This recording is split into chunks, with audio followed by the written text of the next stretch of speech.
जब हम लंच करते हैं तो लंच के बाद तो बहुत सुस्ती आ जाती है, टायर्डनेस फील होता है, ब्रेन फॉग रहता है, क्लियरली थिंकिंग नहीं हो पाती है, मतलब कि मन नहीं लगता है काम करने में। तो इमेजिन कीजिए एक सिचुएशन है ऑफिस का, समझ लीजिए कि एक कैफेटेरिया है जहाँ पे हम बैठ के खा रहे हैं और हम सब ने मिल के हाई ग्लूकोज लोड वाला, हाई ईजीएल वैल्यू वाला फूड खाया और पेट भर के खाया, खूब अच्छे से खाया बहुत सारा।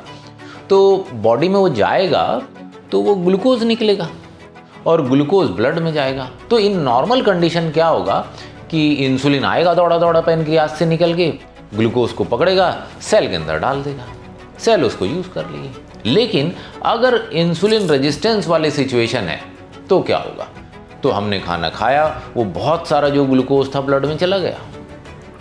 इंसुलिन आया, वो भी बहुत सारा इंसुलिन आया, तो उसने ग्लूकोज को पकड़ के सेल के अंदर डालने की कोशिश की, लेकिन सेल ने दरवाजा बंद कर लिया है। अब इंसुलिन ग्लूकोज को सेल के अंदर नहीं डाल पा रहा है, तो क्या होगा? जो ये ग्लूकोज है ये ब्लड में घूमता रहेगा। तो अब ग्लूकोज जब ब्लड में घूमता रहेगा तो वो क्या करेगा?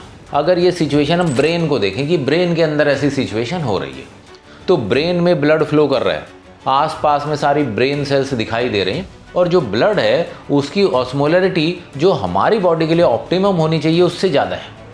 तो ऑस्मोलरिटी को कम करने का तरीका क्या होगा कि ये आसपास से पानी खींच लेगा, तो आसपास की सेल्स हैं वहाँ से पानी खींच लेगा, तो ब्लड की ऑस्मोलरिटी नॉर्मल हो जाएगी।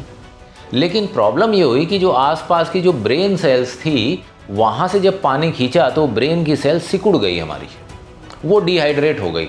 और जैसे ही ब्रेन्स की सेल डिहाइड्रेट होती हैं, इनके ऊपर स्ट्रेन पड़ता है, दबाव पड़ता है, और जैसे ही दबाव पड़ता है हमारा जो सिर है वो गड़बड़ होने लगता है। तो गड़बड़ क्या होने लगेगा कि ये लंच के बाद जो स्लीपीनेस है, जो टायर्डनेस है, लिथार्जीनेस है, ब्रेन में फॉगीनेस है, कंसंट्रेशन नहीं बन रही है, फोकस नहीं बन रहा है, ये सारी प्रॉब्लम इसलिए है क्योंकि हमारा ब्रेन की जो सेल्स हैं वो डिहाइड्रेट हो गई है। और जैसे ही ब्रेन की सेल डिहाइड्रेट होंगी ये सारे सिम्टम्स जो है हमें दिखाई देने लगे। और डिहाइड्रेशन से खाली सिर्फ ये प्रॉब्लम नहीं है, इसके अलावा जो ब्रेन में बहुत सारे केमिकल्स होते हैं, जो हार्मोन्स हैं, जिनको हम कहते हैं कि ऑक्सीटोसिन, सीरोटोनिन, डोपामिन, जो ये इस टाइप के जो हार्मोन्स हैं, ये हमारे ब्रेन के जो केमिकल्स हैं ये भी जो है डिस्टर्ब होने लगते हैं। अगर आप भी अपनी डायबिटीज रिवर्स या मैनेज करना चाहते हैं तो diabexy.com पर जाकर हमारे डायबिटीज कोच के साथ फ्री कंसल्टेशन बुक करें या हमारे व्हाट्सएप नंबर पर मैसेज करें।